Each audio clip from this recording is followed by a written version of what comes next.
అవాతాతలు పింఛను ఎవరెవరు అని నేను చెప్పట్లా, ఇస్తామని చెప్తాను. గత ప్రభుత్వాల విధానాలను కొనసాగించే తెలుగుదేశం పార్టీకి గత ప్రభుత్వాలు ఆమవుతుంది. కానీ గత ప్రభుత్వాల నిర్ణయాన్ని కూలగొట్టేది ఈ ప్రభుత్వాలు కదా అర్హత ఉంది. వాళ్ళు కూలగొట్టారు కాబట్టి చెప్తున్నా.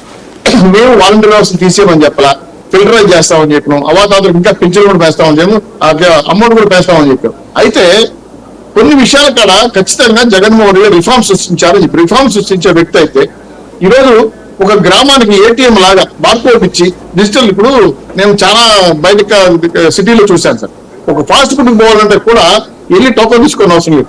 బయట ఒక ఆన్లైన్ లో ఒక డిస్ప్లే ఉంటుంది, బటన్ నొక్కితే నాకు కావాల్సిన నొక్కితే పేమెంట్ క్యూఆర్ కోడ్ కొడితే నాకు స్లిప్ ఇచ్చేసాడు, టోకెన్ ఎక్కడ కౌంటర్ చేసి నాకు రావాల్సిన అవసరం నాకు ఇస్తాడు. ఇటువంటి సిస్టమ్ అంత అడ్వాన్స్ టెక్నాలజీ ఉన్న సిస్టమ్ ని ఎందుకు మనం తీసుకోకూడదు? ఇక్కడ వెంటనే క్వశ్చన్ వస్తుంది, అవాతాతలు కళ్ళు కనపడవు కదా, వాళ్ళు తీయలేరు కదా అంటే నేను ఒక మాట అడుగుతున్నా సార్. ఇప్పటి వరకు వాలంటీర్స్ గొప్పగా చెప్పిన మా శర్మ గారికి మాట్లాడుతున్నాం, మా ఏరియాలో ఇన్స్టిట్యూట్ రావాలంటే ముందు వాలంటీర్కి చేయి దొరపాలి, ప్రభుత్వ పథకాలు కావాలంటే చేయి దొరపాలి. ఇంతకుముందు తిరుపతిరావు గారు చెప్పినట్టు ఏదైనా సర్టిఫికేట్లు కావాలన్నా లేదైనా రిసిప్ట్ తీసుకోవాలన్నా వాళ్ళ వాటా వాళ్ళకి ఇవ్వాలి, లేకపోతే చేయరు కదా సార్. 5,000 రూపాయలు వాళ్ళు బతకట్ల, వాళ్ళు ఇంకా చాలా డబ్బులు సంపాదిస్తున్నారు. అన్యాయాల క్రమాలు జరుగుతున్నాయి కానీ కనబడకుండా జరుగుతున్నాయి. వాటిని వాలంటీర్ వ్యవస్థ పూర్తిగా దెబ్బట్ల, అందరూ దుర్మార్గులు, అందరూ దృష్టిలోనే అట్లా జరిగే చోట జరుగుతాను. కానీ రాష్ట్ర వ్యాప్తంగా ఉన్న పింఛన్ తీసుకోవాల్సిన పింఛన్దారుల పైన ఇంత సిద్ధకండి. ముందే 10 రోజుల క్రితమే ఎలక్షన్ కమిషన్ నోటీస్ ఇచ్చినప్పుడు ప్రత్యామ్నాయ ఏర్పాటు చేయడం కోసం మీరు 3వ తేదీ నుంచి మీ గెజెట్ పేపర్లు పింఛన్ ఇస్తామని చెప్పిన తర్వాత కూడా ఎటువంటి సంఘటన, ఇప్పుడు సార్ నేను ఉదయాన్నే ఒక టీవీ వాళ్ళు సచివాలయం కాడికి వచ్చి మాట్లాడాలి సార్ ఈ విషయం అని చెప్పారు.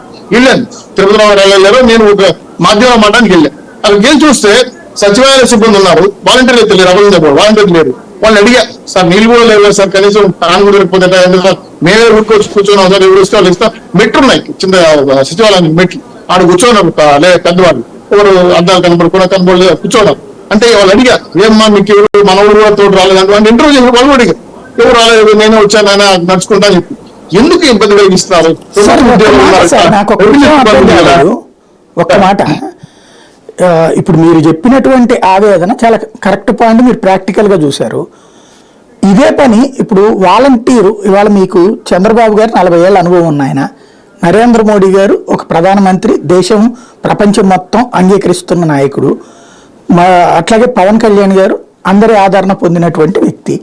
ఇంతమంది ఉండగా, మీరందరూ జట్టుగా ఉండగా వాలంటీర్ చెప్పగానే ఓటు మార్చేసేసి వేసేస్తారా? ఎస్, మంచి పాయింట్. ఇప్పుడు కరెక్ట్ పాయింట్ గారు. నేను దీనిపైన నా మొదట్లోనే చెప్పాను, మళ్ళీ నేను రిపీట్ చేస్తాను. ఇంకో విషయం కూడా చెప్తాను. కాకేసి మా ఏరియాలో అంటే నేనేమంటే మున్సిపల్ కార్పొరేషన్ బాత్లో ఒక వాలంటీర్ ఉన్నారు.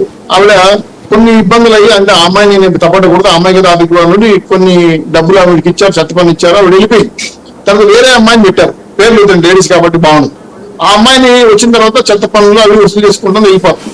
ఆవిడ ఏం చేసిందంటే, ఆవిడకి ఒక కరపత్రాలు ఒక మేనిఫెస్టోకి ఇచ్చి 3,000 రూపాయలు చేతి వాళ్ళ పింఛన్ ఇచ్చేటప్పుడు వెంకటేశ్వర సాక్షిగా మీకు 3,000 రూపాయలు ఇస్తాము, మీరు వెంకటేశ్వర సాక్షి చేయండి.